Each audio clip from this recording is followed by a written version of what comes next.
कधी तुम्ही विचार केलाय का? आपण जसं सतत विचार करतो, तसं आयुष्य घडतं का? उत्तर आहे हो.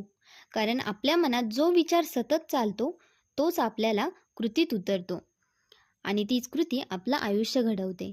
जर तुम्ही सतत म्हणत असाल, "माझं काही होत नाही, माझं नशीब खराब आहे," तर हेच सत्य बनतं. पण जर तुम्ही रोज सकाळी उठून म्हणाल, "आजचा दिवस माझ्यासाठी चांगला आहे, मी यशस्वी होणार," तर शरीर, मन आणि ब्रह्मांडसुद्धा त्या सकारात्मक विचाराशी जुळायला लागतं. आपलं मन हे जमिनीसारखं आहे. तुम्ही जर तिथे नकारात्मक विचारांची बीज पेरली, तर काळजी, भीती आणि अडचणी उगवतील. पण जर तिथं आत्मविश्वास, प्रेम आणि सकारात्मकतेची बीजं पेरली, तर आयुष्य सुंदर फुलांनी भरून जाईल. म्हणून आजपासून एक सवय लावा. रोज सकाळी 5 मिनिटं शांत बसा आणि मनात फक्त चांगले विचार आणा. म्हणत जा, "मी शांत आहे, मी योग्य मार्गावर आहे आणि माझं आयुष्य उत्तम होणार आहे." या छोट्या सवयीने तुमचं संपूर्ण आयुष्य बदलू शकतं. फक्त विचार बदला आणि आयुष्य आपोआप बदलेल.